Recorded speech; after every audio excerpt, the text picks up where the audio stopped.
Here he is, fresh off his... Where were you? You were gone last week, Joe, right?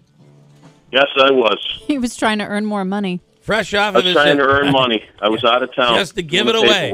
Just so I can give it away. Casino That's boat? right. Is that what it was? I don't know.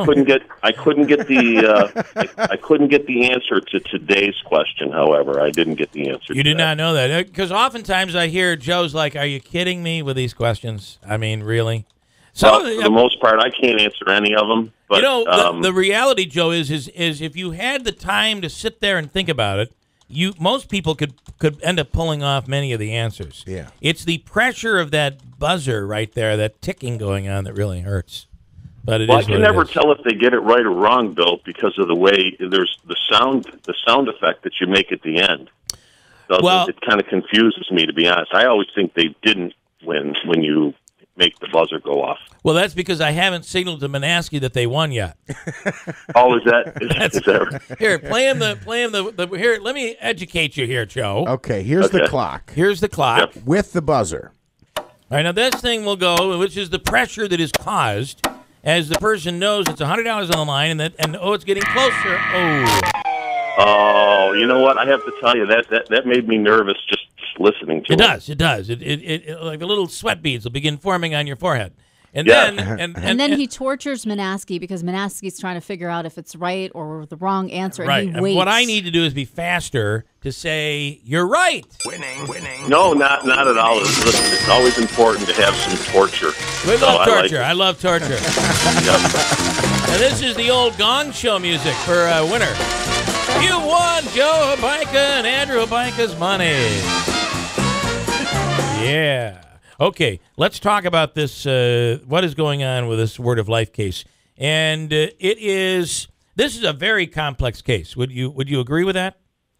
I think so. I think that what you're seeing is that the district attorney's office is doing everything they can to make sure that there's no reversible error. You know, there's full disclosure, there's early disclosure, there's,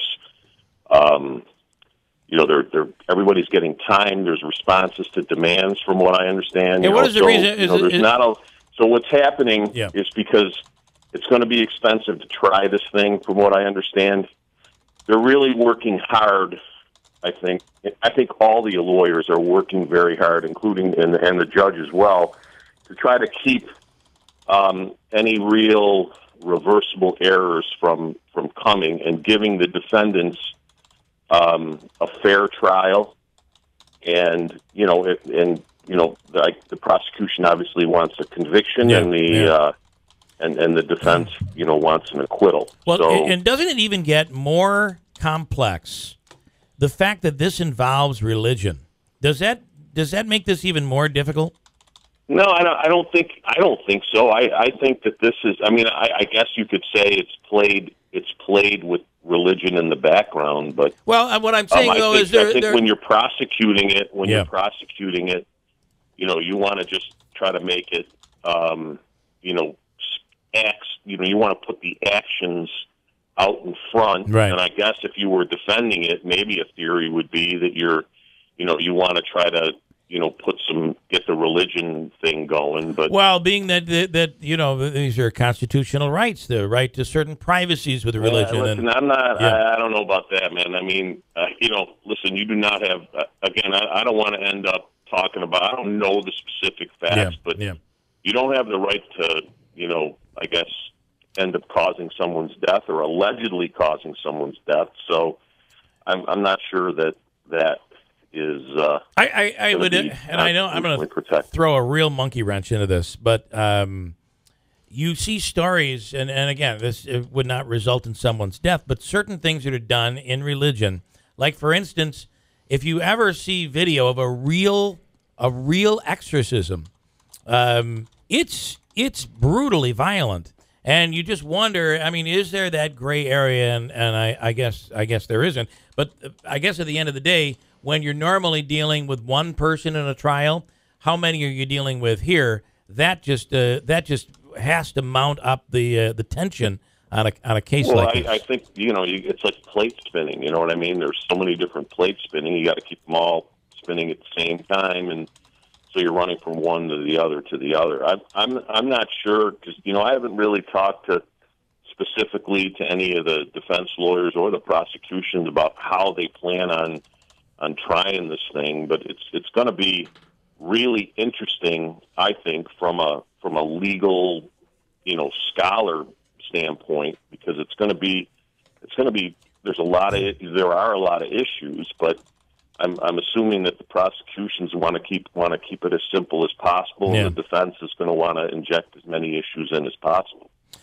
And so what you're saying is that the DA's office is really trying to be, would you say, even being lenient to be able to make? Lenient's not the word. Okay, They're trying to make sure that when it's all said and done, there's a fair trial, and that it's like they don't want to have to retry it for some technical issue if possible. So when you talk it's going to be because of the expense. That's a big thing. Well, and I think the DA had mentioned the other day about the potential that this case, they don't want to see this case moved out of town. That would even make it more expensive. It would. I mean, the taxpayers would be that would be crazy. Right. Crazy money. So, but you really believe that everybody is working very hard to try to keep it here. Although obviously from a defense standpoint, you might not want to do that. All right. But they're doing everything they can to avoid simple reversible errors. So that's the key. It's funny they don't though. want to see ineffective assistance of counsel on the defense side, and they don't want to. And that I think, what was the name of it? The Making of a Murderer. Yeah. Think about that. I think that show has, whether or not that whatever happens, I think in general, it's heightened the awareness that to make sure that on all sides that defendants get a fair trial. Well, and you can look on that one and just say in so many different areas where it seemed unfair, whether we don't know. See, that's the whole thing, because it's edited. It's edited. It's not. Yeah, but Joe, you can talk. You can talk about whether or not the guy is guilty or innocent, or he really did it, But when you look at the way that underage kid, was interviewed by police, that is all out wrong. I mean, there's not even a question about it. And I agree. You're right, Bill. You're right about that. He's talking to a kid. You're right. Now go back and play with your marbles. Get your pickup sticks out. I really think that when you retire from radio in another 15 years, you really ought to think about going to law school. Yeah, I'm thinking. Yeah. And I'll tell you right now, because I think that you would be a fabulous lawyer, at least, or you would be entertaining. Yeah. Okay. Go play with your marbles, Joe. All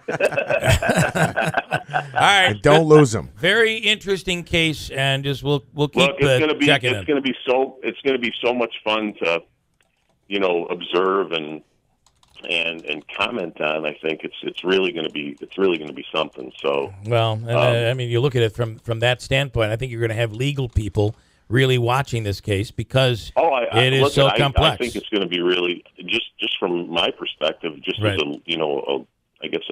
legal scholar, it's going to be interesting. Not that I would consider myself a legal scholar, but someone that enjoys studying the law. This is going to be really interesting, I think. All right, Joe. Thanks. We appreciate it. Yep. 8:30. Hold tight. Coming right back at WIBX.